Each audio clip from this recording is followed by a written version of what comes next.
ప్రళయం నీవే, ప్రభవం నీవే, ప్రళయం నీవే, అల్ఫయు నీవే, ఓమఘయు నీవే, విలయం నీవే, స్థిర నిలయం నీవే, గగనం భువనం సకలం నీవే, జగతిని నడిపే జ్యోతివి నీవే, సమరం అమరం సర్వము నీవే, అన్ని నామాలు ప్రణమిల్లే సర్వోన్నత నామం నీవే, సర్వోన్నత నామం నీవే.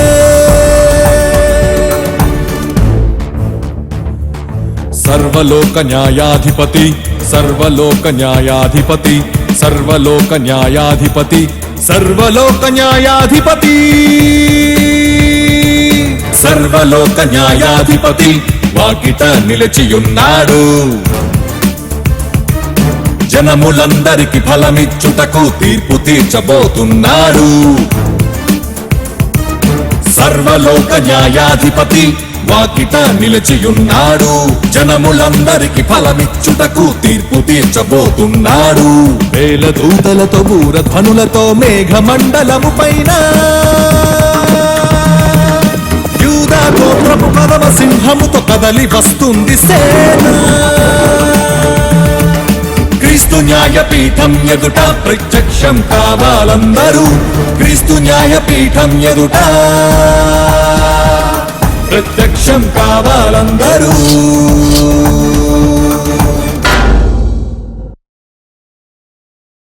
జగత్తుకు పునాది వేయబడక మునుపే క్రీస్తు యేసునందు మమ్మల్ందరినీ ఎంతో ప్రేమతో కోరుకున్నటువంటి మా ప్రియ పరలోకపు కన్న తండ్రి, ఈ తొలి దినాన మీ పిల్లలముగా మీ మాటలను ఆలోచించి అర్థం చేసుకోవడానికి పూనుకొనుచుండగా జ్ఞానమును వివేకమును కలిగిన మంచి మనస్సును ప్రియులైనటువంటి మీ పిల్లలందరికీ అనుగ్రహించండి తండ్రి. మీ సత్యవాక్యమును సరిగా విభజించి ఉపదేశించుటకు గాను మీ సమయోచితమైన జ్ఞానమును, మరి ముఖ్యంగా మీరు మాయందు నివసింపజేసిన మీ ఉపకారాత్మ యొక్క సహాయమును మెండుగా ప్రసాదించండి తండ్రి. మీ పిల్లలు కేవలం వినువారు మాత్రమై ఉండి తమను తాము మోసగించుకోకుండా వింటున్నటువంటి మాటల ప్రకారంగా ప్రవర్తించగలిగే ధన్యత ప్రతి ఒక్కరికి అనుగ్రహించమని త్వరలో మా కొరకు రాని ఉన్న మా ప్రభువును మా ప్రియరక్షకుడైన యేసుక్రీస్తు వారి శ్రేష్టమైన అతి పవిత్రమైన నామం ద్వారా ఈ ప్రార్థనా మనవులు అడిగి వేడుకొనుచున్నాము మా కన్న తండ్రి, ఆమెన్. ప్రియమైన దేవుని వారలారా, మొదటి రోజు ఈ సభకు విచ్చేసినటువంటి మీ అందరికీ కూడా మన ప్రభువును ప్రియరక్షకుడైన యేసుక్రీస్తు వారి నామంలో నా యొక్క హృదయపూర్వకమైనటువంటి వందనములు తెలియజేస్తున్నాను.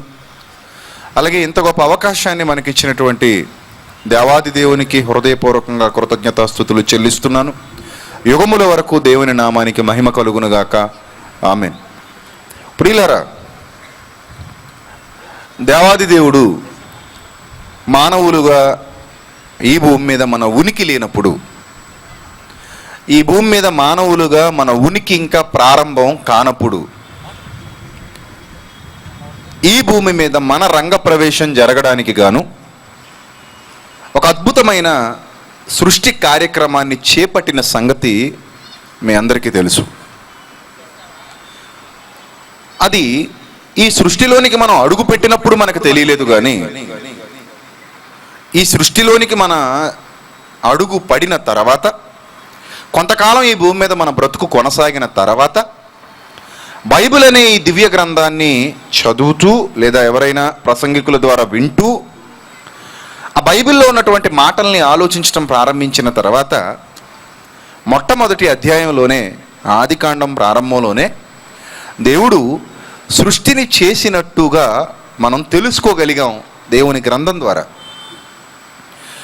ఈ గ్రంథమే గనుక భూమి మీదకు వచ్చి ఉండకపోతే మనుష్యులు రకరకాల సిద్ధాంతాలను, రకరకాల అబద్ధాలను కల్పించుకుని వాటినే నిజాలుగా భ్రమపడుతూ బ్రతుకుతూ ఉండేవారేమో. కానీ దేవుడు తాను చేసినటువంటి తన పనిని గూర్చిన సంపూర్ణమైన వివరణ, దాని వెనుకున్నటువంటి ఆయన అనాది సంకల్పం మనందరికీ తెలియజేయాలన్న సదుద్దేశంతో ఆయన యొక్క మాటల్ని ఒక పుస్తకంగా మలిచి మనందరి చేతులకు అందించడం అనేది జరిగింది.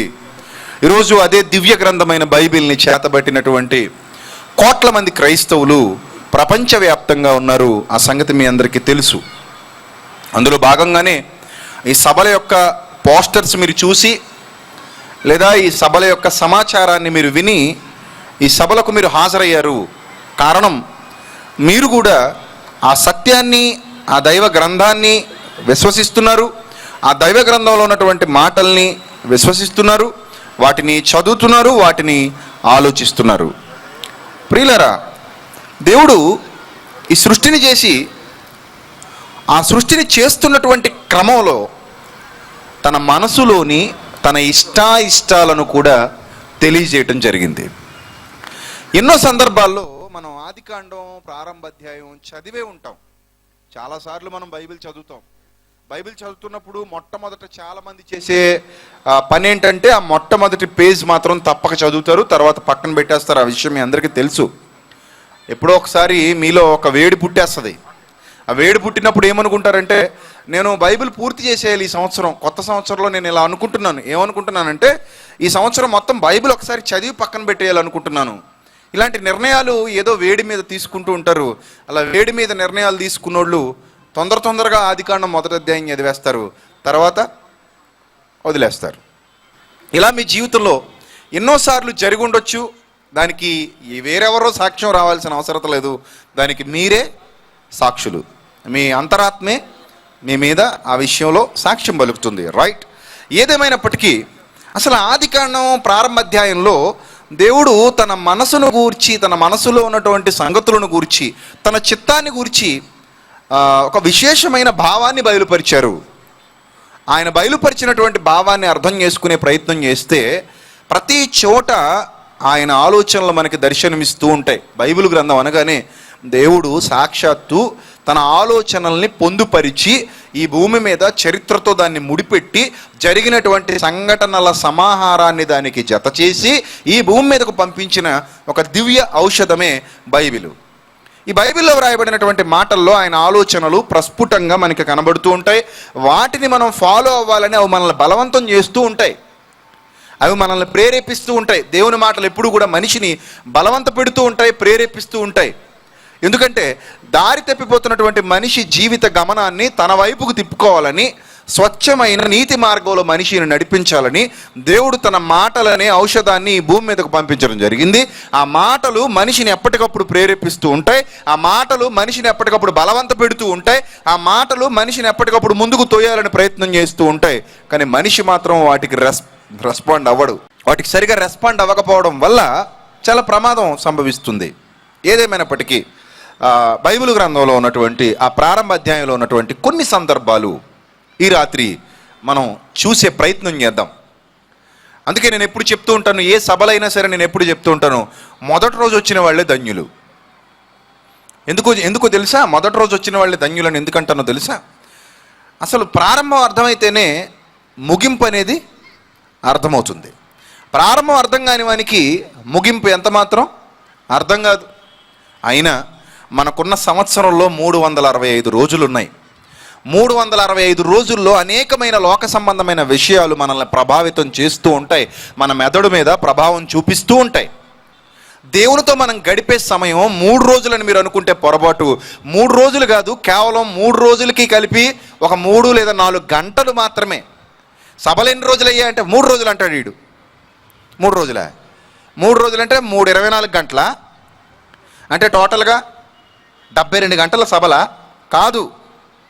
ఎన్ని రోజులయ్యా సభలు పెట్టారు? 3 రోజులే. 3 రోజులు ఎంత సమయం అయ్యా వాక్యాన్ని ప్రకటించేది? 3 లేదా 4 గంటలు, అంతే కదా. కానీ సాతానుతో గడిపే సమయం, సాతాను మన మెదడు మీద ప్రభావం చూపించే సమయం అత్యధికంగా ఉన్నటువంటి ఈ దుర్దినాలలో 3 గంటల సమయాన్ని దేవుని కోసం వెచ్చించలేని దుర్మార్గులు ఈరోజు సమాజంలో మనకు కనబడుతున్నారు. ఏమండి? వాళ్ళు దేవుని కోసం సమయాన్ని వెచ్చించలేరు. ఇక సమయాన్ని వెచ్చించే వాళ్ళలో కూడా ఇంకొక దౌర్భాగ్యకరమైన గుంపు బయలుదేరింది. ఆ గుంపు ఏమనుకుంటుందంటే, మొదటి రోజు కదా మనం అటెండ్ అవ్వాల్సిన అవసరం లేదు, 2వ రోజు 3వ రోజు అటెండ్ అయ్యి లేదా 3వ రోజు వెళ్ళిపోయి చిట్ట చివరి ఆశీర్వాదాలట. మరి అంటే అవేంటో చిట్ట చివరి ఆశీర్వాదాలు పొందేసుకుని ఇంటికి వెళ్ళిపోతాం. ఇలాంటి ఏవేవో చెత్త ఆలోచనలు చూశారు. ఇవన్నీ ఎలా ఉన్నాయో, ఇవన్నీ వాక్యానుసారం కావు. వాక్యంలో ఎక్కడ ఇలాంటి వాటికి ఎవిడెన్సెస్ ఉండవు. చిట్ట చివరి ఆశీర్వాదాలు, మొట్టమొదటి ఆశీర్వాదాలు అవి నువ్వు అనుకుంటున్నావు, నువ్వు ఫిక్స్ చేసేసుకున్నావు. అది నీ మైండ్లో నువ్వు ఫిక్స్ చేసేసుకున్నటువంటి సందర్భాలు తప్ప దేవుడు ఎక్కడ కూడా లాస్ట్లో వచ్చేయండి చిట్ట చివరి ఆశీర్వాదాలు తీసుకోండి, ఫస్ట్లో వచ్చేయండి మొట్టమొదటి ఆశీర్వాదాలు తీసుకోండి, అలాగేం చెప్పలా. ఇక్కడికి వచ్చి దేవుని మాటల ద్వారా మనం ప్రభావితం చేయబడాలి. కనుకనే ఒక నిరుపేదలైనటువంటి పిల్లల గుంపు కలిసి ఇంత గొప్ప కార్యక్రమాన్ని బెంగళూరు పట్టణంలో ఏర్పాటు చేయడం జరిగింది. అంతే తప్ప దీని వెనుక మరి ఎలాంటి స్వార్థం కూడా లేదు. దేవుని మాటలు వాళ్ళని ఎలాగైతే ప్రభావితం చేస్తున్నాయో ఆ ప్రభావితం చేస్తున్నటువంటి దేవుని మాటల్ని సమాజంలోకి తీసుకుని వెళితే వారి హృదయాలు కూడా దేవుని మాటల వలన ప్రభావితం చెంది వారు దేవుని మార్గంలో నడుస్తారన్న ఒకే ఒక్క సత్సంకల్పంతో జరుగుతున్నటువంటి సభలు. అంతే తప్ప వేరే ఏ విధమైన స్వార్థపూరితమైన భావాలు, స్వార్థపూరితమైన ఆలోచనలు ఈ సభల వెనక లేవు. ఆ సంగతి మీ అందరికి కూడా తెలుసు. రైట్. ఏదేమైనప్పటికీ మనుషుల ఆలోచనలు మాత్రం ఎలా ఉన్నాయంటే మొదటి రోజు కాదు కదా, చివరి రోజు వెళ్ళి అటెండ్ అయిపోదాం అని అనుకుంటున్నారు. చివరి రోజు వచ్చిన వాళ్ళకి ఏం అర్థం కాదు. ఉన్న సమయమే చాలా తక్కువ. ఉన్న సమయాన్ని సద్వినియోగం చేసుకోవాల్సింది పోయి ఎలా దుర్వినియోగం చేసుకుంటున్నారో మీ అందరికీ తెలుసు. సమాజాన్ని చూస్తే మనకు అర్థమవుతుంది. ఏదేమైనప్పటికీ వచ్చినటువంటి మీరు ధన్యులు. జాగ్రత్తగా దేవుని వాక్యాన్ని వినండి. వినడం మాత్రమే కాదు, మీ హృదయాలలో ఆ దేవుని మాటల్ని పదిలం చేసుకోండి, భద్రం చేసుకోండి. వాటిని మీ హృదయాన్ని దాటిపోనివ్వకండి. మీ హృదయాన్ని ఆ మాటలు దాటిపోతే వాటి వల్ల మీకు ఎలాంటి ప్రయోజనం లేదు. మనం ఒక పాత్ర తీసుకుని ఆ పాత్రలో ఒక మంచి ఆహార పదార్థాన్ని, ఒక రసాయనాన్ని లేకపోతే ఒక ద్రవ పదార్థాన్ని మనం తీసుకునేటువంటి ఆ ద్రవ పదార్థాన్ని ఆ పాత్రలో ఉంచినప్పుడు పాత్రను చాలా జాగ్రత్తగా చూడాలి. తీసుకుని వెళ్ళేటప్పుడు చాలా జాగ్రత్తగా తీసుకెళ్ళాలి. ఏమాత్రం ఆ పాత్రను కదుపుకుంటూ గెంతుకుంటూ తీసుకెళ్ళినా ఆ పాత్రలో ఉన్నదంతా కిందకి ఏమైపోతుంది, ఒలికిపోతుంది. ఈవెన్ ఒక పాలు తీసుకెళ్తున్నా, సాంబార్ తీసుకెళ్తున్నా, ద్రవ పదార్థం ఏది తీసుకెళ్తున్నా దాన్ని చాలా జాగ్రత్తగా తీసుకెళ్తారు పాత్రలో ఉన్న దాన్ని. ఆ మైకేల్ జాక్సన్ లాగా గెంతులు వేసుకుంటూ ఎగురుకుంటూ వెళ్ళారనుకోండి పాత్ర పట్టుకొని, అందులో ఉన్నదంతా నేల మీదే ఉంటుంది. అలాగే మీ హృదయంలోకి వస్తున్నటువంటి దేవుని వాక్యాన్ని కూడా చాలా భద్రంగా కట్టు వేసి కాపాడుకోవాల్సిన పరిస్థితి ఉంది. ఎందుకంటే వాక్యాన్ని ఎత్తుకుని పోయే దొంగ ఆల్రెడీ ఉన్నాడు. గనుక వెత్తపడుతున్న వాక్యాన్ని భద్రం చేసుకోవాల్సినటువంటి బాధ్యత మన అందరిది. కాబట్టి ప్రియులారా, చాలా జాగ్రత్తగా మీరు వాక్యాన్ని వినాలి. ఈ సమయాన్ని సద్వినియోగం చేసుకోవాలని మరొకసారి మిమ్మల్ని అందరినీ ప్రేమపూర్వకంగా కోరుతూ మిమ్మల్ని ఆ మాటల్లోకి తీసుకెళ్తున్నాను. ఒకసారి ఆదికాండం ప్రారంభ అధ్యాయం దయచేసి please open your Bibles. Me Bibles open చేసి జాగ్రత్తగా ఏమని ఆ మాటలు మీతో మాట్లాడుతున్నాయో, దేవుడు మీతో ఏం మాట్లాడుతున్నాడో. నేను మాట్లాడుతున్నది నేను కాదు, వాక్యం ద్వారా మీరు చూస్తున్నటువంటి సందర్భాలలో నేను వాక్యానికి నా వాయిస్ ఇస్తున్నాను. మీరు జాగ్రత్తగా మాటలను పరిశీలన చేస్తూ నేను దాన్ని విభజించి ఉపదేశించడం మాత్రమే నా బాధ్యత. కనుక ఆ మాట్లాడుతున్నటువంటి వ్రాయబడినటువంటి మాటలు, మీరు చూస్తున్నటువంటి మాటలు, అందులో ఉన్న భావాలు మీరు అర్థం చేసుకోవడానికి ప్రయత్నం చేస్తే చాలా లోతైన ఆత్మీయ స్థితిలోనికి మీరు వెళ్ళడానికి అవకాశం ఉంటుంది. కాబట్టి అట్టి ధన్యతలు మీరందరూ ఉండాలని మనస్ఫూర్తిగా మీ సోదరునిగా కోరుకుంటున్నాను. చూద్దాం. ఆదికాండం మొదటి అధ్యాయము మొదటి వచనం. ఆదికాండం మొదటి అధ్యాయము మొదటి వచనం. ఆదియందు దేవుడు భూమి ఆకాశములను సృజించెను. దేవుడు భూమి ఆకాశములను సృజించెను. ఎవరి కొరకు సృజించాడు మీకు తెలుసు.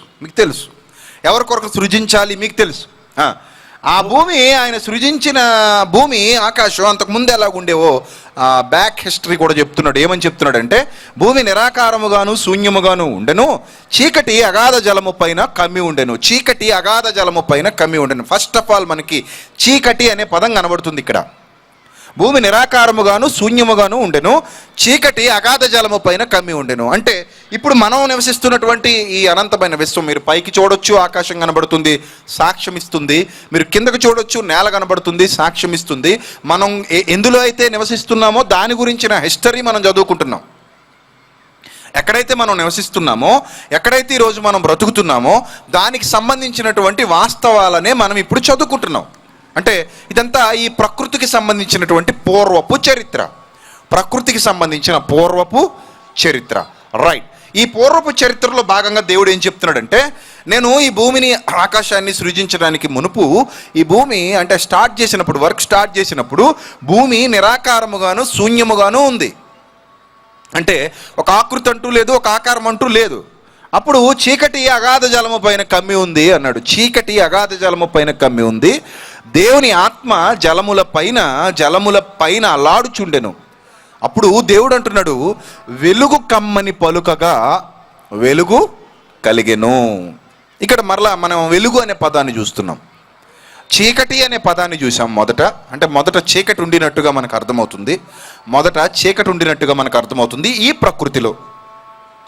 ఈ ప్రకృతిలో మొదట చీకటి ఉంది. ఎప్పుడైతే చీకటి ఉందో ఆ చీకటి ఆల్రెడీ ఉండగానే దేవుడు వెలుగు కమ్మని పలికాడు.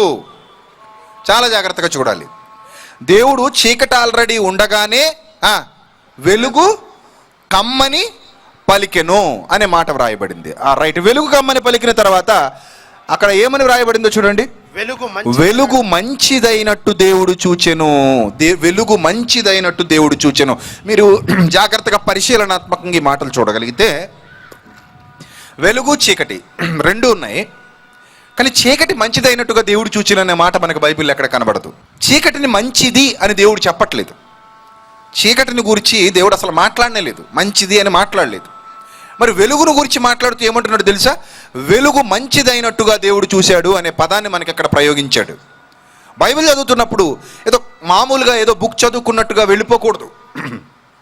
బైబిల్ చదువుతున్నప్పుడు ఎప్పుడు కూడా వ్రాయబడిన మాటలు, వాటి వెనక దాగి ఉన్నటువంటి దేవుని మనసులోని లోతైన సంగతులు అర్థం చేసుకోవడానికి ప్రయత్నపడటమే ఒక విశ్వాసిగా మన బాధ్యత.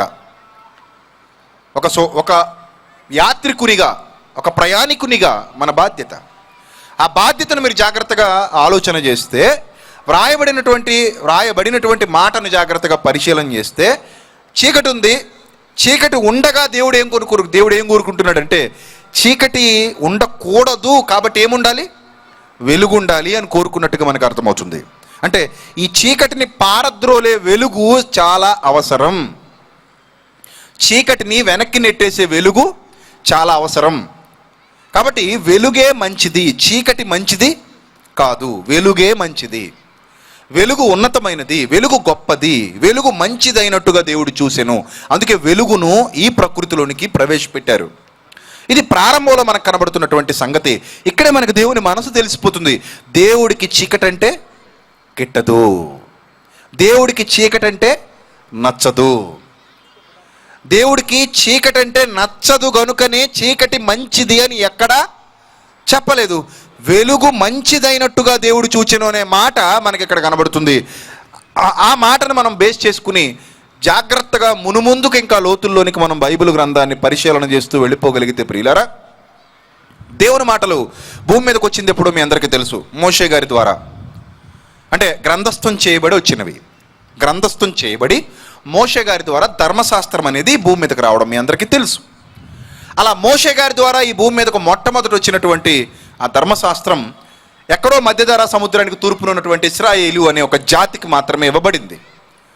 వారు మాత్రమే ఆ ధర్మశాస్త్రాన్ని గైకొన్నారు, వారు మాత్రమే ఆ ధర్మశాస్త్రాన్ని స్వీకరించారు. వారి ద్వారా దేవుడు ఒక ప్రపంచానికి ఒక గొప్ప మేలు చేయాలన్న సంకల్పం అది ప్రారంభంలో మనం చూస్తున్నాం. అలా ఇశ్రాయేలీలకు దేవుడు ధర్మశాస్త్రాన్ని ఇచ్చినప్పుడు ఆ ధర్మశాస్త్రంలో ఇశ్రాయేలీలకు కొన్ని కట్టడలు, కొన్ని విధులు కూడా ఏర్పాటు చేశారు. వారికి ఇచ్చిన నిబంధనలో వారు ఫాలో అవ్వాల్సినటువంటి రూల్స్ అండ్ రెగ్యులేషన్స్, వాళ్ళు ఏ మార్గంలో వెళ్ళాలి, ఏ విధంగా ఉండాలి, అప్పుడు కూడా ఆయన మనసు తెలుపుతూనే ఉన్నారు. ఎక్కడ ఆయన మనసు తెలపకుండా దాచలేదు. ప్రారంభంలోనే ఇది నాకు ఇష్టం అని చెప్పేశారు. ఆయన ఏమని చెప్తున్నారంటే, వెలుగంటే నాకు ఇష్టం, వెలుగు మంచిది అంటే వెలుగును దేవుడు లైక్ చేశారు, చీకటిని దేవుడు ఇష్టపడలేదు. ఇది ప్రారంభంలోనే తెలిసిపోయింది ఆయన మనసు మనకి. ప్రారంభంలోనే ఆయన మనసు మనకు అర్థమవుతుంది. ఆయన వెలుగు ఇష్టపడేవారు, వెలుగుని ఇష్టపడేవారు ఆయన, అంటే వెలుగును కోరుతున్నవారు ఆయన, వెలుగులో ఉండేవారు ఆయన, ఆయనే వెలుగై ఉన్నవారు. ఇవన్నీ మనకు తెలుసు. చీకటి ఆయనను సమీపించలేదు, చీకటిని ఆయన ఎప్పుడు ఇష్టపడరు, చీకటి అంటే ఆయనకి ఇష్టం లేదు. ఇది ఆయన మనసు.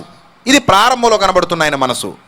ఇప్పుడు మనం లోతుగా వెళితే ఇశ్రాయేలీయులకు ధర్మశాస్త్రం ఇచ్చిన తర్వాత ధర్మశాస్త్రంలో వ్రాయబడినటువంటి సంగతుల్ని జాగ్రత్తగా ఆలోచన చేస్తే వాళ్ళకి ఏ విధంగా భక్తి చేయాలో కొన్ని విధులు నేర్పించారు. భక్తి ఏ విధంగా చేయాలి అనే విధులు నేర్పించినప్పుడు వాళ్ళకి ఇస్తున్నటువంటి విధులలో ఒక ప్రాముఖ్యమైన ఆజ్ఞగా ఒక మాటను తెలియజేశారు దేవుడు. అదొకసారి చూద్దాం. నిర్గమాకాండంలో వాళ్ళకి ఇస్తున్నటువంటి ఆ ప్రాముఖ్యమైన ఆజ్ఞను మీరు చూడగలిగితే 27వ అధ్యాయము 20వ వచనం జాగ్రత్తగా చూద్దాం ప్రియులారా. నిర్గమాకాండం 27వ అధ్యాయము 20వ వచనం చదువుతున్నారు. మీరు కూడా మీ బైబిల్ ఓపెన్ చేసి జాగ్రత్తగా చూడండి. దేవుడు వాళ్ళకి విధిస్తున్నటువంటి కట్టడ, మీరు భక్తి చేయాలి. భక్తి చేయాలంటే మీకంటూ ఒక సమూహం, ఒక పరిశుద్ధ సంఘముగా మీరు కూడుకోవాలి. పరిశుద్ధ సంఘముగా మీరు కూడుకొని గుడారాలలో నా మందసం ఎదుట నేను చెప్పిన విధంగా మీరు ఆరాధన చేయాలి. అంటే నా మార్గాల్ని, నా కట్టడల్ని అనుసరిస్తూ నేను చెప్పినటువంటి భక్తి జీవితాన్ని మీరు ఫాలో అవ్వాల్సి ఉంటుంది. అలా ఉంటున్నటువంటి క్రమంలో ఎలా ఉండాలో చెబుతూ 20వ వచనంలో దీపము నిత్యము వెలిగించినట్లు అన్నాడండి. అంటే ఆయన మందిరంలో వీళ్ళు ఎక్కడైతే ఆయన ఆరాధిస్తున్నారో, ఎక్కడైతే దేవుడు నివసిస్తున్నాడని వీళ్ళు ఆ కాలానికి అనుకుంటున్నారో, ఎక్కడైతే గుడారము, మందసము ఇవన్నీ ఉన్నాయో అక్కడ దీపం అప్పుడప్పుడు వెలగాల, నిత్యము వెలగాల. చూడాలి జాగ్రత్తగా. దేవుని ఆలయంగా వీళ్ళు భావిస్తున్న ప్రాంతంలో, దేవుడి ఆలయంగా వీళ్ళు భావిస్తున్నటువంటి ప్లేస్లో, అంటే దేవుడు వాళ్ళకి చెబుతున్నటువంటి ఆ ప్లేస్లో దీపము అప్పుడప్పుడు వెలగాల, నిత్యము వెలగాలంటున్నాడా? నిత్యము వెలగాలి. ఎప్పుడు ఆ దీపం ఆరిపోవడానికి వీలు లేదు. ఆ దీపం ఆరిపోకూడదు. అంటే నిత్యము ఆ ప్లేస్లో వెలుగే ఉండాలి తప్ప చీకటి ఎంత మాత్రం ఉండటానికి వీలు లేదు. నిత్యము ఆ ప్లేస్లో వెలుగు ఉండాలి. దేవుని మనసు ఏంటో అది ఆనాడు గ్రహించలేకపోయారు, నేటికి గ్రహించలేకపోయారు చాలామంది. ఆయన మనసు ఏంటో అర్థం చేసుకునే ప్రయత్నం చేయలేకపోయారు. ఈ 3 రోజుల్లో మీరు అదే చేస్తారు. నిజంగా చెప్తున్నాను, ఈ 3 రోజుల్లో దేవుని యొక్క ఆలోచనలు మీ పట్ల ఎలా ఉన్నాయో, మీరు ఆయన పట్ల ఎలా వ్యవహరిస్తున్నారో ఇది తెలుసుకోవడమే ఈ సభల యొక్క సారాంశం. ప్రియులారా, మీరు జాగ్రత్తగా ఆలోచించండి.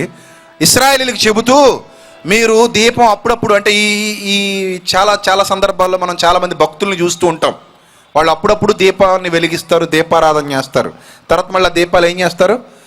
వాటంతటా ఆరిపోయిన తర్వాత కొండెక్కేసింది అంటారు. దీపం ఏమైందట? కొండెక్కిపోయింది అంటారు. మనోళ్ళు కూడా క్రిస్మస్ వచ్చినప్పుడు క్యారల్స్ అంటారు, కొవ్వొత్తులు వెలిగించుకుంటారు. కాసేపు అలా కొరువు దెయ్యాలో తిరుగుతారు వీధుల్లో. తిరిగేసిన తర్వాత మళ్ళీ క్యారల్స్, ఈ కొవ్వొత్తులు అయిపోతాయి, పక్కన పెట్టేస్తారు. ఇంకా ఆ తర్వాత మళ్ళీ ఇంక వెలిగేమి ఉండదు. ఒక చర్చిలో ఒకసారి ఏం జరిగిందంటే, ఇలా కొవ్వొత్తులు వెలిగించుకొని మైకోలో ఊగిపోతూ ఉంటే ఒక ఆవిడ చీర అంటుకుపోయింది. చాలా పెద్ద సమస్య అయింది. అప్పుడు ఆవిడ హాస్పిటల్కి అది తీసుకెళ్లారు. చాలా పెద్ద సమస్య అయింది. అంటే వీళ్ళకి తెలియలేదు అది ఏం చేస్తున్నారో వీళ్ళకి తెలియలేదు. అంటే భక్తి జీవితంలో చాలామంది కొవ్వొత్తి కానివ్వండి, దీపాలు కానివ్వండి, ఇవన్నీ కూడా కొంతసేపు వెలిగిస్తారు. అది దేవుడికి మనం చేసేటువంటి ఒక అర్పణగా భావిస్తారు. అలా భావించి దీపాలు వెలిగించడం అనేది మనందరికీ తెలిసిన సంగతి. మనం కూడా కొవ్వొత్తులు వెలిగిస్తాం. క్రైస్తవ్యం అంటేనే కొవ్వొత్తితో లింకప్ అయిపోయి ఉంది చాలామందికి. కొవ్వొత్తి లేని క్రైస్తవ్యం లేదు, క్రైస్తవ్యం లేని కొవ్వొత్తి లేదు. అంటే క్యాండిల్ లేని క్రిస్టియన్ లేడు, క్రిస్టియన్ లేని క్యాండిల్ లేదు అన్నంతగా. ఈ మధ్యకాలంలో క్యాండిల్స్ ఎవరు కొనట్లేదు, కానీ క్యాండిల్స్ అమ్ముడవుతున్నాయంటే కొనేది మనోళ్ళే. ప్రపంచవ్యాప్తంగా క్యాండిల్స్ కొనేవాళ్ళు ఉన్నారంటే ఎవరంటే క్రైస్తవులు. క్యాండిల్స్తో బాగా కనెక్ట్ అయి ఉంటారు. కొవ్వొత్తులు వెలిగించుకుంటారు. కొవ్వొత్తి వెలిగించి దేవుడి దగ్గర పెడతారు. అంటే ఇది మాకు ఒక సూచన, మా భక్తి జీవితంలో ఇది ఒక భాగం అని అనుకుంటున్నారు. రైట్. ఇశ్రాయేలీయుల భక్తి జీవితంలో ఇది ఒక భాగం, కానీ దాన్ని వెనక్కున్న అంతరార్థమే మన జీవితంలో భాగం. ఇది కాదు భాగం. అది అర్థం కాలేదు, అది అర్థం చేసుకుందాం. ఇప్పుడు మన భక్తి జీవితంలో భాగమైన ఈ దీపాన్ని గురించి ఇశ్రాయేలీయులకి ఎందుకు ఆజ్ఞగా అన్నాడు చూడండి. అక్కడ అదేదో మామూలుగా మీరు పెడితే పెట్టచ్చు, లేకపోతే పెట్టకపోవచ్చు, ఆప్షనల్ అని చెప్పలా. ఇది మీకు ఆప్షనల్గా ఉన్న విధి, మీరు పెడితే పెట్టుకోండి, లేకపోతే మానేయండి అని చెప్పలేదు. చదవండి బాగా, ఏమంటున్నాడు? మరియు దీపము నిత్యము వెలిగించినట్లు ప్రదీపమునకు దంచి తీసిన అచ్చము ఒలీవల నూనె తేవలనని ఇశ్రాయేలీయులకు ఆజ్ఞాపించుము. చూసారా? ఆజ్ఞ అంటే ఏం చేయాలి? వీళ్ళు ఫాలో అవ్వాలి ఖచ్చితంగా. ఇశ్రాయేలీయులకు ఆజ్ఞాపించండి, దంచి తీసిన అచ్చమైన ఒలీవ నూనె కావాలి. దీపం మాత్రం ఆరిపోవడానికి వీలు లేదు.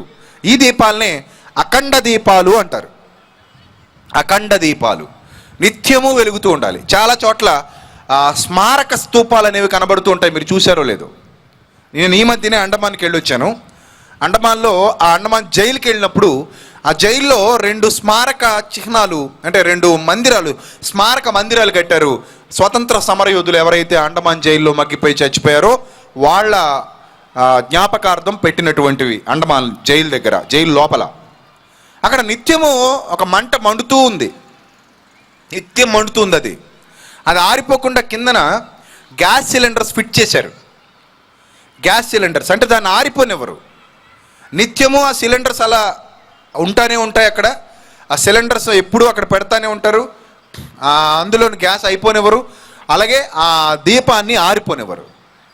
అలా నిత్యము మండే ఏర్పాటు చేశారు, నిత్యము మండుతూ ఉంది.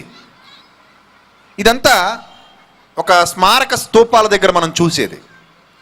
ఇక్కడ దేవుడు కూడా ఏం చెప్తున్నాడంటే, మీరు ఎక్కడైతే నన్ను ఆరాధించాలనుకుంటున్నారో, ఎక్కడైతే నా విధులు ఆజ్ఞలు పాటించాలని అనుకుంటున్నారో అక్కడ నిత్యము దీపం వెలుగుతూ ఉండాలి, ఆరిపోవటానికి వీల్లేదు. దానికోసం మీరు దంచి తీసినటువంటి ఒలీవ నూనె సిద్ధం చేసుకోండి, ఇది నా ఆజ్ఞ.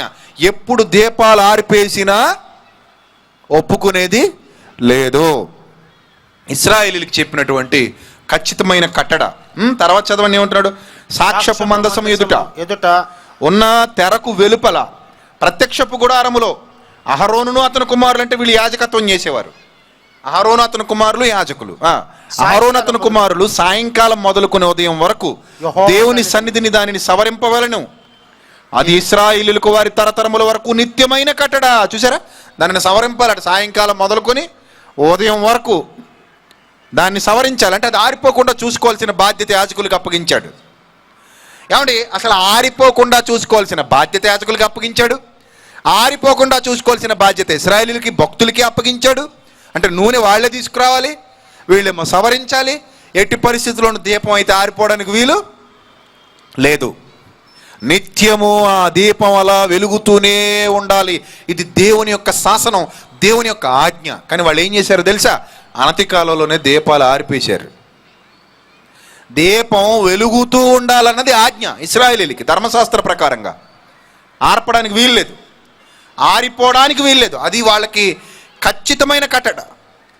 కట్టడ ఎందుకు ఇచ్చాడో వాళ్ళకి తెలీదు. కన్నబడుతున్న దీపమే కదా, వెలుగునిచ్చే దీపమే కదా, దీని గురించి అంత పట్టింపు వాళ్ళకి లేదు. దేవుడు ఆ మాట ఎందుకు చెప్పాడో ఆలోచించే పరిణతి వాళ్ళకి రాలేదు. అలా రాక వాళ్ళు ఆ దీపాలని అనతి కాలంలోనే ఆర్పేశారు. రాజుల కాలం వచ్చేసరికి ఆ పరిస్థితి ఏమైపోయిందో ఒకసారి మీరు జాగ్రత్తగా చూడగలిగితే ప్రియులారా, దినవృత్తాంతాలు 2వ గ్రంథం 29వ అధ్యాయము, దినవృత్తాంతాలు 2వ గ్రంథం 29వ అధ్యాయం మొదటి నుండి చూద్దాం. దినవృత్తాంతాలు 2వ గ్రంథం 29వ అధ్యాయము మొదటి నుంచి చూద్దాం. హిజ్కియా ఏలన ఆరంభించినప్పుడు 25 ఏండ్ల వాడై 29 సంవత్సరాలు యెరూషలేములో ఏలాడు. అతని తల్లి జకరియా కుమార్తె, ఆమె పేరు అబియా. అతడు తన పితరుడగు దావీదు చర్య అంతటి ప్రకారము యెహోవా దృష్టికి యథార్థముగా ప్రవర్తించాడు. అతడు తన ఏలుబడి యందు మొదటి సంవత్సరమున మొదటి నెలన యెహోవా మందిరపు తలుపులను తెరిచి వాటిని బాగు చేశాడు. అంటే మందిరం ఏమైపోయింది, పాడైపోయింది. అంటే మందిరం చీకటితో నిండిపోయింది. బాగు చేయాల్సిన పరిస్థితి వచ్చిందంటే మందిరం ఏమైపోయింది, చీకటితో నిండిపోయింది. యాజకులను లేవీయులను సమకూర్చి పిలువనంపించాడు. తూర్పుగానుగనున్న రాజవీధిలో వాళ్ళని సమకూర్చాడు. అంటే వాళ్ళు కూడా ఎక్కడెక్కడికో చెదిరిపోయి ఉన్నారు. అసలు వాళ్ళు సవరించాలి, వాళ్ళ పని అది. అహరోను కుమారులు వీళ్ళు ఉదయం మొదలుకుని సాయంకాలం వరకు దీపాలు ఆరిపోకుండా చూసుకోవాల్సిన బాధ్యత వీళ్ళదే, యాజకులది. ఆ దీపాలు వెలిగించవలసిన బాధ్యత ఎవరిది, ఇశ్రాయేలీయులది. ఇదంతా కట్టడ, ఆజ్ఞ, విధి. తప్పించుకోవడానికి వీల్లేదు, మానేయడానికి వీల్లేదు. ఏమండి, అలాంటి విధులున్న టైంలో వీళ్ళు ఏమైపోయారు చూడండి. ఇశ్రాయేలీల మందిరాన్ని వదిలేశారు. ఈ యాజకులు వాళ్ళు ఎవరి మట్టుకు వాడు వెళ్ళిపోయాడు. ఎవరికి పట్టించుకునే పని లేదు, ఎవరికి అవసరం లేదు. ఎవరిది బాధ్యత? ఎందుకండి బాధ్యతలన్నీ ఎవరు స్వీకరించాలి? ఇవన్నీ అంత అవసరమా? ఏంటండి పద్ధతులు, ఏంటి పనులు, ఇవన్నీ మాకు అవసరమా? ఆ దీపం ఆరిపోకుండా మేం చూసుకోవడం ఏంటి? అదే అఖండ దీపం అంటే దాన్ని అలా అఖండ దీపంగా వెలిగినిస్తానే ఉండడం అంటే మాకు ఇదంతా అవసరమే ఉంది అని అనుకున్నారు. అనతికాలంలోనే వాళ్ళు వదిలేశారు, బాధ్యతలు వదిలేశారు. వదిలేసరికి అదంతా పాడైపోయింది. అప్పుడు వారికి ఇలాగ ఆజ్ఞిస్తున్నాడు ఒక రాజు, హిజ్కియా. ఏమని ఆజ్ఞిస్తున్నాడంటే, లేవీయులారా నా మాట ఆలకించుడి. నా మాట ఆలకించండి. ఇప్పుడు మిమ్మల్ని మీరు ప్రతిష్ఠించుకొని మిమ్మల్ని మీరు ప్రతిష్ఠ చేసుకోండి. ఇకనైనా అంటే ప్రతిష్ఠిత జనముగా లేరనమాట. వాళ్ళు పక్కకు పోయారు. ఇప్పుడు మిమ్మల్ని మీరు ప్రతిష్ఠించుకొని మీ పితరుల దేవుడైన యెహోవా మందిరమును ప్రతిష్ఠించి పరిశుద్ధ స్థలములో నుండి నిషిద్ధ వస్తువులన్నిటినీ బయటికి తీసుకెళ్ళిపోండి.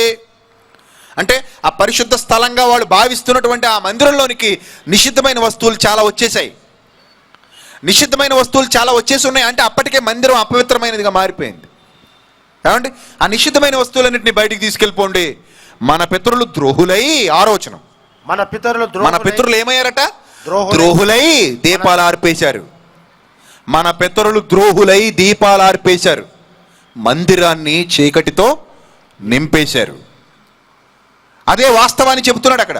మన పితరులు ద్రోహులై మన దేవుడైన యెహోవా దృష్టికి చెడు నడతలు నడిచి ఆయనను విసర్జించి ఆయన నివాసమునకు పెడముఖము పెట్టుకొని దానిని అలక్ష్యము చేసిరి. దానిని ఏం చేశారు? అలక్ష్యము చేసిరి. అంటే దీపాలు ఆరిపోయాయి.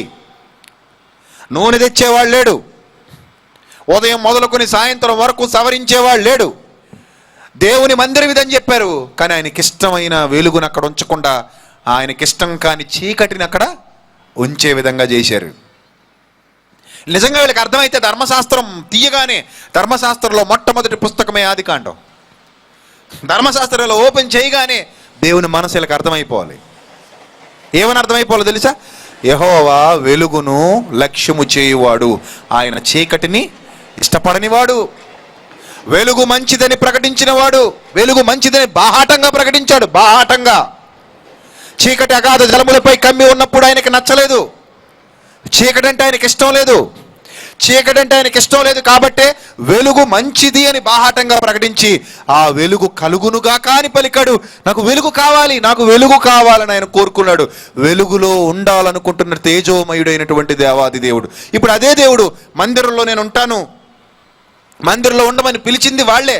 మాతో ఉండమని పిలిచి ప్రత్యక్ష గుడారంలో మందసాన్ని పెట్టి మిమ్మల్ని ఆరాధిస్తామని చెప్పి దేవుని యొద్ద నుండి ఆ శాసనాల్ని తీసుకుని వాటిని గైకొంటామని ప్రతిజ్ఞ చేసి దేవుని నుంచి ఎన్నో మేలులు పొందుకొని దేవుని ప్రజలుగా గుర్తింపు పొందినటువంటి వారే దేవునికి ఇష్టం లేని చీకటిని ఆయన మందిరం అని చెప్పుకున్న దానిలో ఉంచేశారు. ఆయనకి చీకటి అంటే ఇష్టం లేదు, చీకట్లో ఉండేవాడు కాడు. ఆయన చీకటి అంటే ఇష్టం లేనివాడు అనే సంగతి వాళ్ళకి అర్థం కావాలి కాబట్టి దీపం ఆరిపోకుండా చూసుకోండి అని చెప్పాడు. దీపం ఆరిపోవడానికి వీల్లేదు. ఎప్పుడు నిరంతరం అఖండమైన జ్యోతిగా అది అలా మండుతూనే ఉండాలని దేవుడు చెప్పినటువంటి శాసనాన్ని వాళ్ళు పెడచెవిని పెట్టేశారని మనం చదువుకుంటున్నాం. అందుకే వాళ్ళు ద్రోహులై యెహోవా నామమును అలక్ష్యము చేసి, ఆయన మందిరమును అలక్ష్యము చేసి, ఆయన ఆజ్ఞల్ని పెడచెవిని పెట్టేశారు. ఎప్పుడైతే పెడచెవిని పెట్టేశారో ఆయనకిష్టం కాని మందిరంలో, ఆయనకిష్టం కాని చీకటి అక్కడ నివసించడం మొదలుపెట్టింది. అదొకప్పుడు ఆయనకి ఇష్టమైన మందిరం, కానీ ఆ మందిరాన్ని వీళ్ళు ఎప్పుడైతే అలక్ష్యం చేసేసారో ఆ మందిరంలోనికి చీకటి వచ్చేసింది. ఏమంటే ఒక్కసారి మీరు ఆలోచించండి, చీకట్లో మీరు ఉండగలరా? మీ మనసు తెలుసుకోవాలి. మీ మనసు తెలుసుకునే ప్రశ్నలు ఇవి. మీ మనసు తెలుసుకునే ప్రశ్నలు. మీ మనసు అర్థమైతే దేవుని మనసు ఏంటో మీకు అర్థమవుతుంది. చీకటిలో ఉండడానికి ఇష్టపడే వాళ్ళు ఎంతమంది ఉన్నారు చెప్పండి? ఎవ్వరు ఉండరు. థామస్ ఆల్వా ఎడిసన్ అని ఆయన బల్బు కనిపెట్టేంత వరకు ఈ ప్రపంచం నూనె దీపాలు వెలిగించుకుంటూ బతికేది. నూనె దీపాలు మనందరికీ తెలుసు. మన చిన్నతనంలో కూడా పల్లె ప్రాంతాలలో చాలామందికి పవర్ ఉండేది కాదు. ఆ పవర్ లేనప్పుడు చాలామంది దీపాలు లాంతరు వెలిగించేవారు. దీపాల దగ్గర చదువుకున్న జ్ఞాపకాలు నా మెదడులో ఇంకా ఉన్నాయి. మరి మీ మెదడులో ఉన్నాయో లేదో? దీపాల దగ్గర తెల్లవారుజామున పెద్దలు తల్లిదండ్రులు లేపితే పుస్తకాలు ముందేసుకుని, పుస్తకాలు తెరుచుకొని కూర్చొని పరీక్షల సమయం దగ్గర పడుతున్నప్పుడు లాంతర్లు, కిరసనాయిల్ దీపాలు వెలిగించుకొని ఆ వెలుతురులో చదువుకున్నటువంటి రోజులు నాకు ఇంకా గుర్తున్నాయి నా చిన్నతనంలో.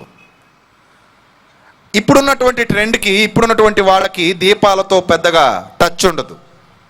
ఎందుకంటే కిరసనాయిల్ దీపాలు కనుమరుగైపోయాయి, విద్యుత్ దీపాలు వెలుగులోకి వచ్చాయి. ఏదైనా దీపం మనిషికి కావాల్సిందే, అది విద్యుత్ దీపమైనా కిరసనాయిల్ దీపమైన.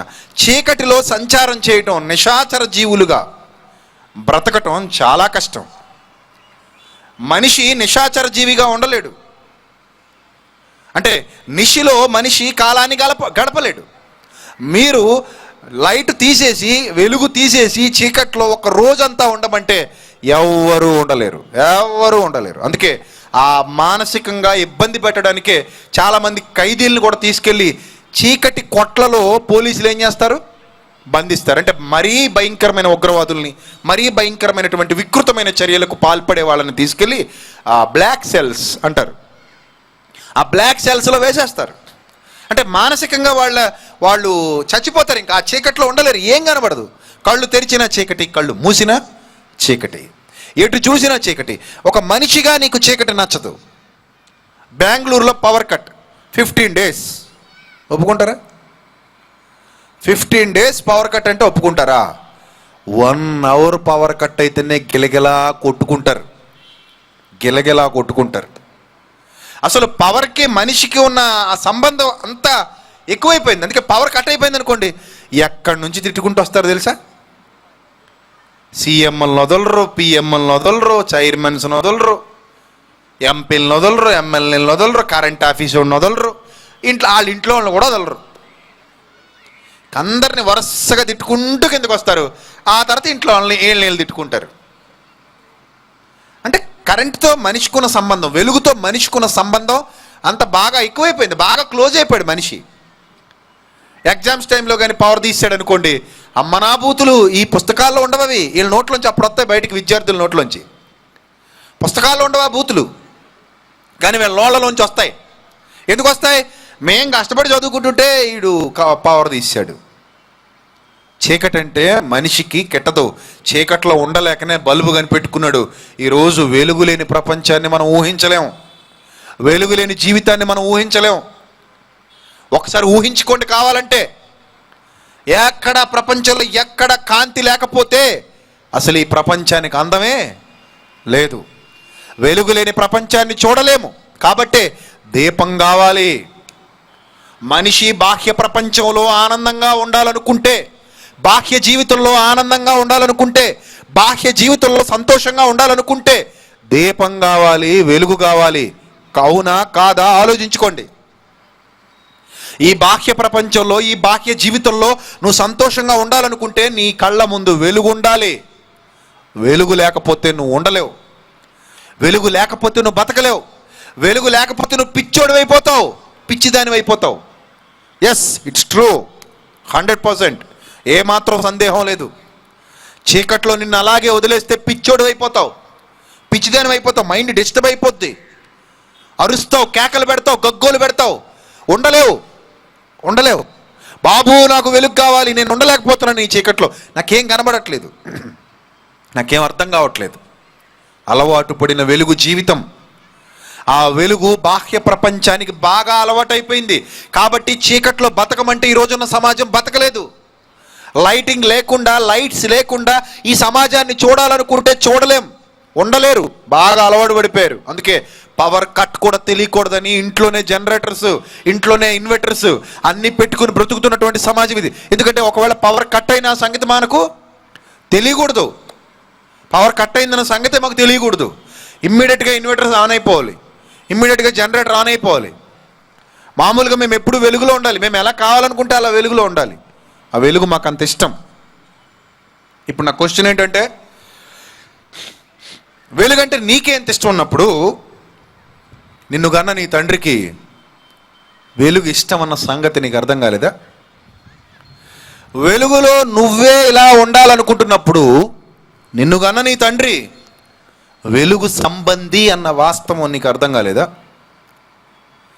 వెలుగును నువ్వు కోరుకుంటూ చీకటిని నువ్వు ద్వేషిస్తున్నప్పుడు నీ కన్న తండ్రి అయిన దేవుడు కూడా ప్రారంభంలోనే చీకటిని ద్వేషించి వెలుగును మంచిది అని ప్రేమించాడన్న సంగతి నీకు అర్థం కాలేదా?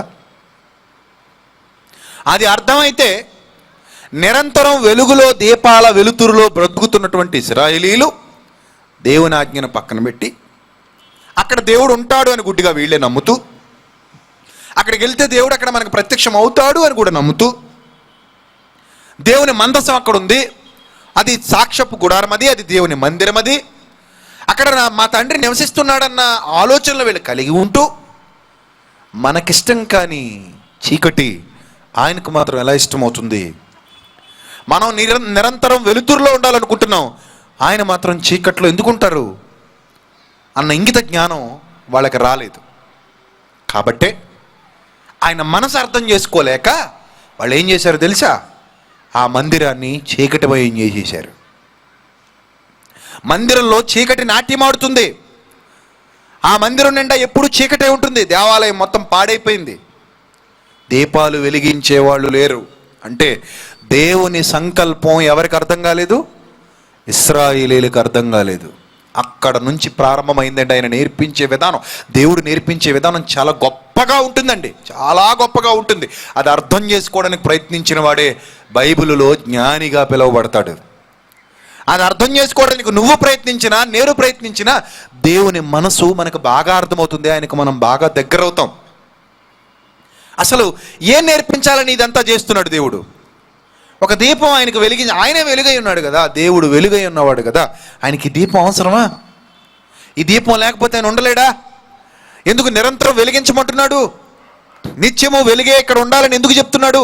చీకటి ఎంత మాత్రం ఉండకూడదని ఎందుకు అంటున్నాడు? అసలు ఒక్కడు ఆలోచిస్తే కదా, ఇశ్రాయేలీల్లో ఒక్కడు ఆలోచిస్తే కదా. ఎవరైనా ఆలోచించుండుంటే మా తండ్రి మనసు ఇది అని వాళ్ళు గ్రహించేవారు. మమ్మల్ని కన్న మా తండ్రి మనసు ఇది అని వాళ్ళు పసిగట్టేవారు, తెలుసుకునేవారు. ఆలోచన లేకపోవడం వలన ఎవరు అర్థం చేసుకోలేకపోయారు. నిజం, ఎవరు తెలుసుకోలేకపోయారు. ఆయన మనసు ఏంటో వాళ్ళకి అర్థం కాలేదు. ఆయన ఎందుకు ఇలాంటి రూల్స్ అండ్ రెగ్యులేషన్స్ పెట్టాడో కూడా వాళ్ళకి అర్థం కాలేదు. ఈ రూల్ ద్వారా ఏం నేర్పించాలనుకున్నాడు దేవుడు వాళ్ళకి అర్థం కాలేదు. అలా అర్థం కాలేదు కనుకనే మొత్తం చీకటి చేసేసారు. కానీ ప్రియులారా, దేవుని మనసులో వ్రాయబడిన మాటలు మరింత లోతుగా మనం చూడగలిగితే ప్రియులారా, ఒక అద్భుతమైన మాట దేవుడు చెబుతున్నాడు.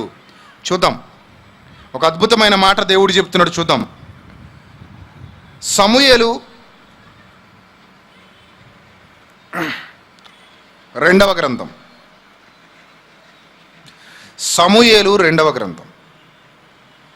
మొదటిగా రాజుల మొదటి గ్రంథం చూద్దాం, తర్వాత సమూయేలు 2వ గ్రంథంలోనికి వెళదాం. మీకు బాగా అర్థమవుతుంది. రాజుల మొదటి గ్రంథం 11వ అధ్యాయం. రాజుల మొదటి గ్రంథం 11వ అధ్యాయం 31 నుంచి చూద్దాం ప్రియులారా. ఇశ్రాయేలీయుల దేవుడైన యెహోవా. రాజుల మొదటి గ్రంథం 11వ అధ్యాయము 31. ఇక్కడ మీరు ఒక విషయాన్ని గమనించాలి. అప్పటికే ఇశ్రాయేలీయులు రెండుగా చీలిపోయారు. ఇశ్రాయేలీయుల పరిస్థితులు బాగాలేదు. అంటే రెండుగా చీలిపోయే పరిస్థితి వచ్చింది. యెరోబాముని రాజుని చేద్దాం అనుకుంటున్నాడు దేవుడు. ఇప్పుడు యెరోబాము రాజు అవుతున్నాడంటే రెహబాము ఒక రాజుగా యూదుల పైన ఉంటాడు, యెరోబాము మరొక రాజుగా మిగిలిన 10 గోత్రాల మీద ఉంటాడు. ఇశ్రాయేలు వారు 2 వర్గాలు అయిపోతారు. అప్పటికే వాళ్ళ మనసుల్లో వాళ్ళు చీలిపోయి ఉన్నారు. వాళ్ళకి పడట్లేదు. వాళ్ళ మనసులు ఆల్రెడీ చీలిపోయి ఉన్నాయి. అలాంటి సిచ్యువేషన్లో 2 రాజ్యాలు ఏర్పాటయ్యే పరిస్థితి వచ్చింది. ఆ 2 రాజ్యాలు ఏర్పాటయ్యే పరిస్థితిలో యెరోబాము అనేవాడితో దేవుడు ఒక ప్రవక్త ద్వారా మాట్లాడుతున్నారు. ఏమని మాట్లాడుతున్నారో చూద్దాం. 31వ వచనం నుంచి. రాజుల మొదటి గ్రంథం 11వ అధ్యాయము 31వ వచనం నుంచి చాలా జాగ్రత్తగా మీరు చూడాలి. ఇశ్రాయేలీయుల దేవుడని యెహోవా సెలవిచ్చినదేమనగా, జనులు నన్ను విడిచిపెట్టేశారు. నన్ను విడిచిపెట్టారంటే ఆ మందిరం కూడా ఏం లేదు వీళ్ళకి. అప్పటికే దావీదు సంకల్పానుసారంగా సొలొమోను ఒక మందిరాన్ని నిర్మించేయడం మనకు తెలుసు. ఏమండి, సొలొమోను కొడుకే రెహబాము, అతడు రాజు అవుతాడు సొలొమోను తర్వాత. ఇతడు యెరోబాము అనే మరొకడు. అతడితో ఒక ప్రవక్త మాట్లాడుతున్నాడు. ఆ కాలానికి మనుషుల పరిస్థితులు ఎలా ఉన్నాయంటే, జనులు నన్ను విడిచిపెట్టి అంటే అక్కడ దీపాలు ఆర్పేశారు. ఆ మందిరంలో చీకటి వచ్చేసింది. అస్తారోత్ అనే సీదోనీల దేవతకు, కెమోష్ అనే మోయాబీల దేవతకు, మిల్కోమ్ అనే అమ్మోనీల దేవతకు మొక్కి సొలొమోను తండ్రి అయిన దావీదు చేసినట్టు నా దృష్టికి యోగ్యమైన దాన్ని చేయక నా కట్టడలు నా విధులు అనుసరింపక. ఆయన కట్టడలు విధులు అనుసరించట్లేదంటే దీపాలు ఆర్పేశారు. ఆ వాస్తవాన్ని మీరు గమనించాలి. ఇక ఆ మందిరంలో చీకటే ఉంటుంది. నా కట్టడలు నా విధులు అనుసరింపక నేను ఏర్పరిచిన మార్గాల్లో నడవక ఉన్నారు గనుక సొలొమోను చేతిలో నుండి రాజ్యాన్ని కొట్టివేసి 10 గోత్రాలు నీకు ఇస్తాను. అయితే నా సేవకుడైన దావీదు నిమిత్తము నేను యెరూషలేము పట్టణమును కోరుకొనినందునను ఇశ్రాయేలీల గోత్రములలో నుండి వానికి ఒక గోత్రం ఉండనిత్తును. అంటే అతని కొడుకు రెహబాముకి ఒక గోత్రం ఉంటుంది. అతని కొడుకు రెహబాముకి మాత్రం ఒక గోత్రం ఉంటుంది, యూదుల్ని పరిపాలిస్తాడు. యెరోబాముకి మిగిలిన గోత్రాలు ఇచ్చేస్తాడు. ఇది దేవుని యొక్క ప్లాన్. అప్పటికే వాళ్ళ మనసులు చెడిపోయి ఉన్నాయి. అలాంటి స్థితిలో ఏమంటున్నాడు చూడండి, రాజ్యము వాని చేతిలో నుండి బొత్తిగా తీసివేయక నేను కోరుకొని నా సేవకుడైన దావీదు నా ఆజ్ఞలను అనుసరించి నా కట్టడలు ఆచరించిన గనుక. పాయింట్అవుట్ చేయాలి జాగ్రత్తగా. ఇశ్రాయేలీయుల మీద విరక్తి పుట్టేసింది. ఎందుకంటే వాళ్ళు నా విధులు ఆచరించట్లేదు, నన్ను పట్టించుకోవట్లేదు, నేను చెప్పినది ఏది చేయట్లేదు. నా మందిరంలోనికి వెలుగును కాకుండా దేన్ని తీసుకొచ్చారు చెప్పండి? దేన్ని తీసుకొచ్చారు? చీకటిని తీసుకొచ్చారు. నా విధులు, నా ఆజ్ఞలు, నా కట్టడలు పట్టించుకొనకుండా, అరే బాబు ఒలీవ నూనె తేవాలి, దంచి తీసింది, అక్కడ సవరిస్తూ ఉండాలి, యాజకులు వెళ్ళాలి, మీరు ఆ దీపం ఆరిపోకుండా వెలుగుతూ ఉండనివ్వాలి, ఇది ఒక ఆజ్ఞ కట్టడ. అవే కాకుండా ఇంకా చాలా ఆజ్ఞలు కట్టడలు వాళ్ళకి ఇచ్చాడు. అసలు దేన్ని వాళ్ళు ఖాతరు చేయలేదు, దేన్ని వాళ్ళు పట్టించుకోలేదు. వాళ్ళు చీకటితో నింపేశారు ఆయన మందిరాన్ని. ఎప్పుడైతే ఇలాంటి సిచ్యువేషన్స్ వచ్చాయో అప్పుడు ఇశ్రాయేలీల మీద నాకు విరక్తి పుట్టింది. వీళ్ళు ఆ దీపాన్ని వెలగనివ్వరు. అంటే నా మనసు వీళ్ళు తెలుసుకోరు.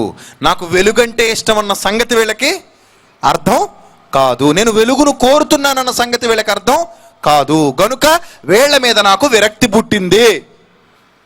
వీళ్ళంటే నాకు అసహ్యం ఏర్పడింది. ఇప్పుడు వీళ్ళు ఇలా విడిపోయినప్పటికీ దావీదుకు మాత్రం ఒక గోత్రాన్ని ఇస్తాను. దావీదు చాలా మంచివాడు. ఆయనకు ఉన్న క్యారెక్టర్ ఏంటో, ఆయన గొప్పతనం ఏంటో కూడా చూద్దాం మనం బైబిల్లో తర్వాత. అయితే ఇక్కడ దేవుడు చెప్తున్న మాటలు మాత్రం చాలా జాగ్రత్తగా మీరు అబ్జర్వ్ చేయాలి, చాలా కేర్ఫుల్గా మీరు అబ్జర్వ్ చేయాలి. ఏమంటున్నాడట ఆయన? నా సేవకుడైన దావీదు నిమిత్తం అన్నాడు. అసలు ఈ ఒక్క గోత్రమైనా ఉండనిచ్చేది ఎందుకంటే నా సేవకుడైన దావీదు నిమిత్తం. నేను యెరూషలేము పట్టణమును కోరుకుంటున్నందున ఇశ్రాయేలు గోత్రంలో నుండి వానికి ఒక గోత్రం ఉండనిత్తును. 34 రాజ్యం వాడి చేతిలో నుండి బొత్తిగా తీసివేయక నేను కోరుకుని నా సేవకుడైన దావీదు నా ఆజ్ఞలను అనుసరించాడు. అతని కాలంలో దీపం వెలిగింది.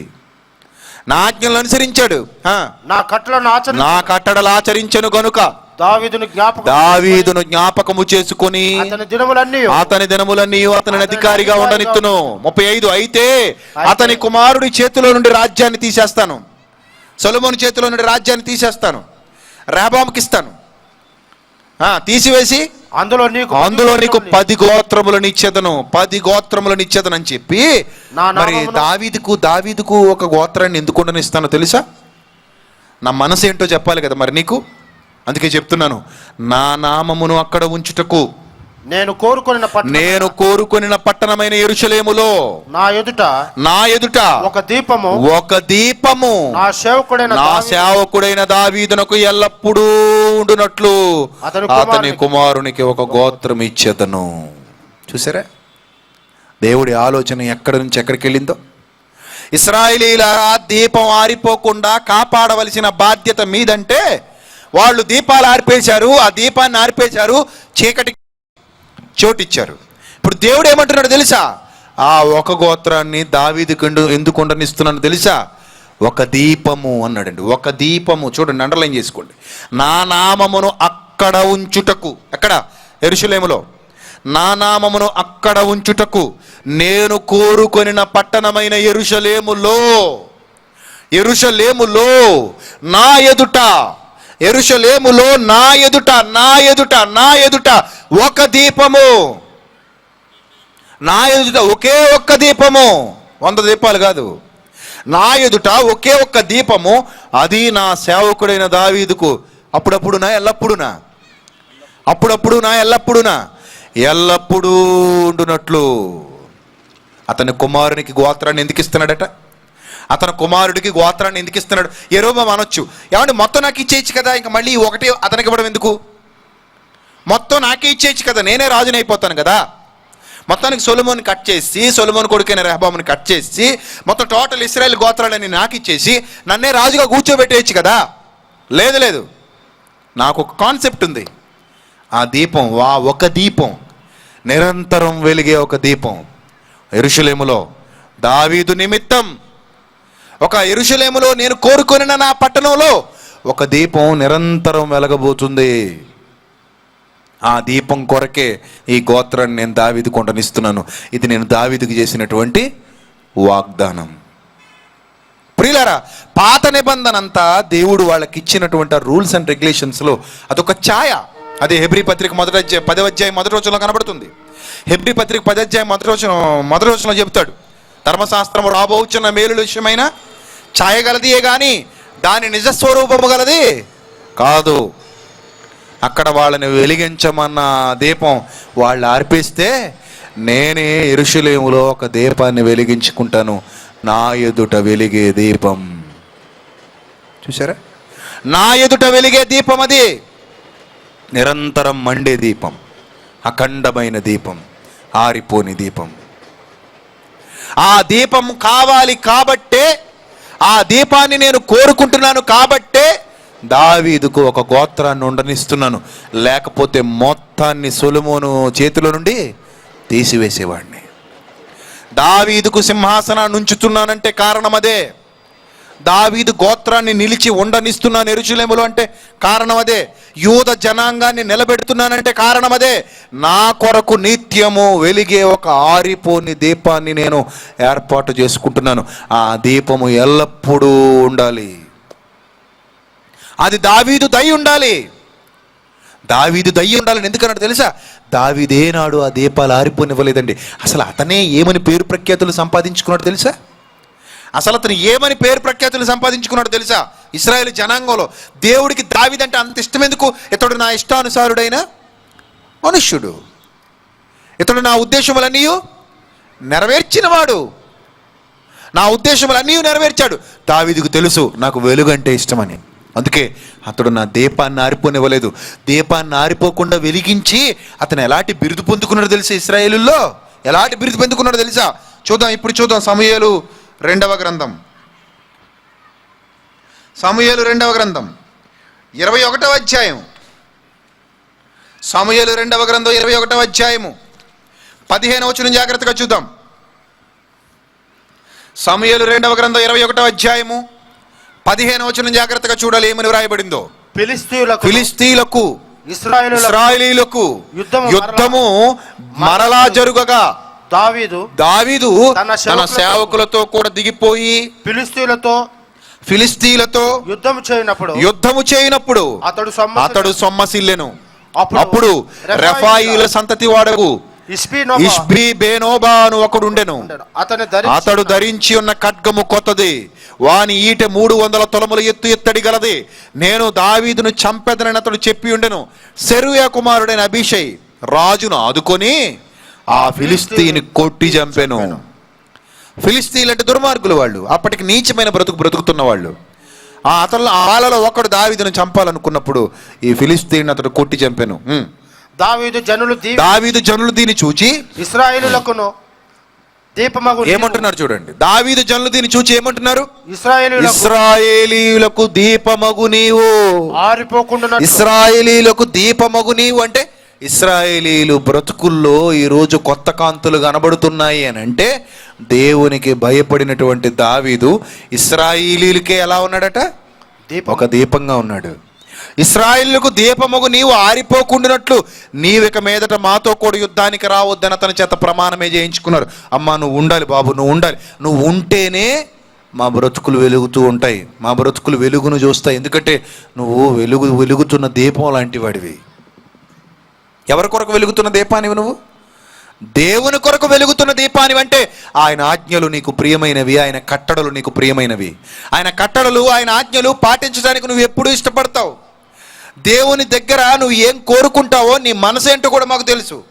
అది నీ పాటల్లో మేము ప్రత్యక్షంగా వింటాం. నువ్వు రాసిన పాటలు ఎలాంటి పాటలో, ఆ పాటలలో నువ్వు పొందుపరిచినటువంటి మాటలు ఎంత శక్తివంతమైనవో, అందులో నువ్వు ఎలాంటి పదజాలాన్ని వాడుతున్నావో మాకు బాగా తెలుసు. అందుకే నువ్వు ఆరిపోకూడదు. దావీదు మరణానంతరం మొత్తం మారిపోయింది చరిత్ర. దావీదు మరణానంతరం ఇంకేం లేదు, మళ్ళీ దీపాలు ఆరిపోయాయి. ఇశ్రాయేలీలు పట్టించుకోవడం మానేశారు, దేవుని మనసు తెలుసుకోవడం మానేశారు. దావీదు లాంటి మహానుభావుడు వాళ్ళ మధ్య నుండి వెళ్ళిపోగానే వాళ్ళకి మరలా చీకట్లు అలుముకున్నాయి. దేవుని యొక్క సంకల్పానికి దూరంగా వెళ్ళిపోయారు. చూడండి దావీదు ఎలాంటి మాటలు రాశాడు. కీర్తనలు 18వ కీర్తన 28వ వచనం. 18వ కీర్తన 28వ వచనం ఏమని రాయబడిందో చూద్దాం ప్రియులారా. కీర్తనలు 18, నా దీపం వెలిగించువాడవు నీవే. కీర్తనలు 18:28 చూడండి ఏమంటున్నాడు. నా దీపము వెలిగించువాడవు నీవే, నా దేవుడైన యెహోవా. నా దీపము వెలిగించువాడవు నీవే, నా దేవుడైన యెహోవా చీకటిని నాకు వెలుగుగా చేయును. చూసారా, నా దీపాన్ని వెలిగించే దేవుడున్నాడు, ఆయనకు వెలుగంటే ఇష్టం. చీకటిని, నా బ్రతుకులో చీకటి ఉంటేనే అది నాకు ఎలా చేస్తాడు? ఆయన వెలుగుగా చేస్తాడు. చీకటి అగాధ జలములపై కమ్మి ఉన్నప్పుడు వెలుగు కమ్మని పలికింది ఎవరు? ఆయనే. ఆయన వెలుగును ప్రేమిస్తున్నాడు, చీకటిని ద్వేషిస్తున్నాడు. చీకటి అంటే ఆయనకు నచ్చదు. అందుకే నా దీపమై ఉన్నాడు, నన్ను వెలిగించేవాడు, నా బ్రతుకులో ఉన్న చీకటిని వెలుగుగా చేసేవాడు. కాబట్టి ఆయన మందిరంలో ఎప్పుడూ దీపాన్ని వెలిగిస్తూ ఉన్నాడు దావీదు. ఆ దీపాన్ని ఆరిపోనివ్వలేదు. కానీ ఇశ్రాయేలీలు దేవుని మనసు తెలుసుకోకుండా దీపాలు ఆర్పేశారు. చీకటి దేవుడి కంటే ఇష్టం అనుకున్నారు. చీకట్లో వాళ్ళు బ్రతుకుతూ ఆ మందిరాన్ని చీకటిమయం చేసేశారు. అలాంటి సిచ్యువేషన్లో దేవుడు కోరుతున్నాడు. దావీదు ఇలాంటి వాడు కనుకనే యెరోబాము దగ్గర మరలా దావీదు గురించి మాట్లాడుతున్నాడు. దావీదు క్యారెక్టరు, దావీదు ఆలోచన విధానం, దావీదు భావజాలం ఇలాంటిది కాబట్టే యెరోబాము దగ్గర దావీదు గురించి మాట్లాడుతున్నాడు. ఏమని మాట్లాడుతున్నాడు తెలుసా? నేను కోరుకొనిన దావీదు నిమిత్తము యెరూషలేములో ఒక దీపము నిత్యము అతనికి ఉండనిత్తును. నిత్యము ఒక దీపం వెలగాలన్నది దేవుని యొక్క సంకల్పం. ఆ దీపం సామాన్యమైన దీపం కాదు. ఆ దీపం ఎంత గొప్పదో దేవుడికి తెలుసు కాబట్టే ఆ దీపం నుండి ఇచ్చే వెలుగు ఎంత ప్రకాశవంతమైనదో, ఎంత ప్రభావవంతమైనదో దేవుడు తెలుసు కాబట్టే యెరోబాము దగ్గర చెప్పిస్తున్నటువంటి ఆ ప్రొఫెసీ, ఆ ప్రవచనం, ఇశ్రాయేలులో ఒక దీపం వెలగబోతుంది. అది ప్రపంచాన్ని వెలిగించే దీపం. అది మామూలు దీపం కాదది. ఇశ్రాయేలీల్లో వెలిగించవలసిన దీపాలు వాళ్ళు ఆర్పేసినప్పుడు, నిరంతరం మండవలసిన దీపాన్ని వాళ్ళు ఆర్పేసినప్పుడు, సాక్షాత్తు దేవుడే ఈ యెరూషలేములో ఒక దీపాన్ని వెలిగించాలి అనుకున్నాడు. యెరూషలేములో దీపం నిరంతరం మండుతూ ఉండాలన్న సంకల్పం వాళ్ళకి అర్థం కాలేదు, ఆర్పేశారు. అర్థమైతే ఆర్పరు, అర్థం కాక ఆర్పేశారు. అర్థం కాక వాళ్ళు యెరూషలేములో దీపాన్ని ఆర్పేసినప్పుడు దేవుడే అంటున్నాడు, యెరూషలేములో ఆరిపోని ఒక దీపాన్ని నేను వెలిగించబోతున్నాను. అది నా దావీదు గోత్రంలో నుండి, దావీదు కొరకు ఆ గోత్రాన్ని నేను ఉంచుకున్నదే. అందుకు ఆ దీపాన్ని వెలిగించడం కొరకే దావీదు గోత్రాన్ని ఉంచుకోవాల్సి వచ్చింది. లేకపోతే దావీదుతో పాటు వీళ్ళు పోయారు. వీళ్ళ బతుకులేవి నాకు నచ్చిన బతుకులు కాదు. దావీదుకు నేను చేసిన వాగ్దానాన్ని బట్టి ఆ జాతిని అలా ఉండనిస్తున్నాను. దావీదుకు నేను వాగ్దానం చేశాను, ఆ దీపాన్ని వెలిగిస్తాను అని. ఇంతకీ మనిషి వెలిగిస్తే ఆలయంలో చీకటి పోతుంది, దేవుడు వెలిగిస్తే ఎక్కడ చీకటి పోతుంది? ఆకాశంలో జ్యోతులు చేశాడు. అదిగో చూడండి, మనకు కనబడుతున్న చంద్రుడు, పగలు మనకు కనబడుతున్నటువంటి సూర్యుడు. ఎందుకు చేశాడు? ప్రారంభంలోనే మనకు కనబడుతుంది, వెలుగంటే నాకు ఇష్టం, వెలుగంటే నాకు ఇష్టం. అందుకే భూమి మీద ఏమిచ్చుటకై వెలుగిచ్చుటకై అని ఆదికాండం 11వ వచనంలో మనకు కనబడుతుంది. మొదటి అధ్యాయంలో భూమి మీద వెలిగిచ్చుటకై ఆయన జ్యోతులను చేశాను, నక్షత్రములను కలిగించాను. నాకు వెలుగంటే ఇష్టం. బాహ్య సంబంధమైన వెలుగును ఇష్టపడుతున్న వారలారా, మీ అందరికీ వెలుగంటే ఇష్టం కనుక దేవుడు వెలుగును చేశాడు. కానీ ఈ దీపం కాదు, మీకు కావాల్సిన మరో దీపం ఉంది. అది యెరూషలేములో దేవుడు వెలిగించినటువంటి ఆరిపోని దీపం. ఆ దీపాన్ని దేవుడు వెలిగించిందే ఈ ప్రపంచ ప్రజల కోసం. ఇంకొక అద్భుతమైన మాట చెప్పమంటారా? ఆకాశంలో వెలుగుతున్న, రాత్రి వెలుగుతున్న ఈ దీపం, పగలు వెలుగుతున్న సూర్యుడనే ఆ దీపం కూడా అసలు వెలిగింపబడ్డాయంటే కారణం ఏంటో తెలుసా? యెరూషలేములో దేవుడు వెలిగించబోయే ఆ దీపానికి మూలం, ఆ దీపమే వాటికి మూలం. అసలు వీటిని పెట్టిందే ఆ దీపాన్ని వెలిగించడానికి. అర్థమవుతుందా?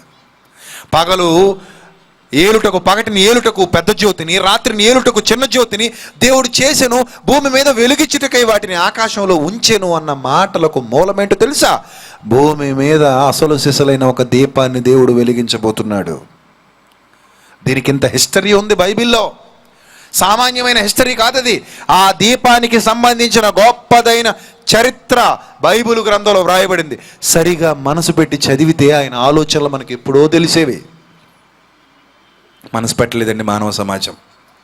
ఇశ్రాయేలీలు మనసు పెట్టలేదు, ఈరోజున్న క్రైస్తవులు మనసు పెట్టట్లేదు. అందుకే ఆరిపోని ఆ దీపం, యెరూషలేములో దేవుడు వెలిగించిన ఆ దీపం ప్రపంచంలో ఎలాంటి గొప్ప ప్రభావవంతమైన దీపంగా వెలుగుంది. ఏ చీకట్లను పారద్రోలిందో రేపటి దినాన మరిన్ని మహాజ్ఞాన సంగతులు నేర్చుకుందాం. తలలు వంచండి, ప్రార్థన చేసుకుందాం. క్రీస్తునందు మమ్మల్ని అతి మిక్కిలిగా ప్రేమించిన మా ప్రియ పరలోకపు తండ్రి, ఇప్పటి వరకు విలువైన మీ జ్ఞాన సంగతులు, చరిత్రలో మీరు వ్రాయించిన అనేకమైన సందర్భాలు మాకు నేర్పించిన విధానాన్ని బట్టి హృదయపూర్వకంగా కృతజ్ఞతాస్తుతులు చెల్లిస్తున్నాను తండ్రి. శ్రేష్టమైన మీ మాటలు మా హృదయాలలో ఫలింపచేయండి, 30 దంతలుగా 60 దంతలుగా 100 దంతలుగా. వెన్న ఈ మాటలు మీ పిల్లలు విడిచిపెట్టేవారుగా కాకుండా ఒక్కసారి ఆగి ఆలోచించి అర్థం చేసుకునే ప్రయత్నం చేయుటకు మీ పిల్లల్ని బలపరచండి. అలనాటి ఇశ్రాయేలీల వలె మీ పిల్లలు తండ్రి మూర్ఖులు కాకుండా తండ్రి మంచివారుగా, సత్ప్రవర్తన కలిగిన వారుగా మీ మాటలను అర్థం చేసుకోగలిగే ధన్యతను ప్రసాదించమని త్వరలో మా కొరకు రానైన ప్రభువును ప్రియరక్షకుడైన యేసుక్రీస్తు వారి శ్రేష్టమైన నామం ద్వారా ఈ ప్రార్థన మనం అడిగి వేడుకుంటున్నాము మా కన్న తండ్రి, ఆమెన్. అందరికీ వందనాలండి. Thank you.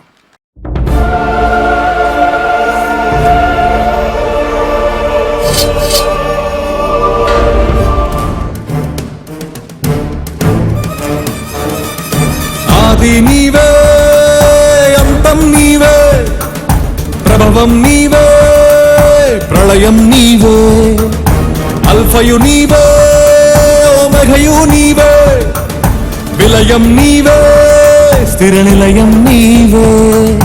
గగనం భువనం సకలం నీవే, జగతిని నడిపే జ్యోతివి నీవే. సమరం అమరం సర్వము నీవే, అన్ని నామాలు ప్రణమిల్లే సర్వోన్నత నామం నీవే, సర్వోన్నత నామం నీవే.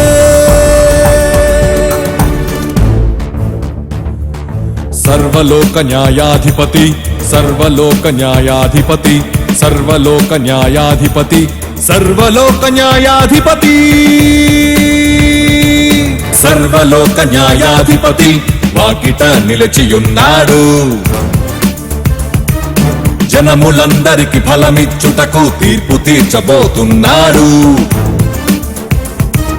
సర్వలోక న్యాయాధిపతి వాకిట నిలిచియున్నాడు. జనములందరికి ఫలమిచ్చుటకు తీర్పు తీర్చబోతున్నాడు. వేల దూతలతో బూరధ్వనులతో మేఘమండలము పైన యూదా గోత్రపు కదమ సింహముతో కదలి వస్తుంది సేన. క్రీస్తు న్యాయపీఠం ఎదుట ప్రత్యక్షం కావాలందరూ, క్రీస్తు న్యాయపీఠం ఎదుట ప్రత్యక్షం కావాలందరూ.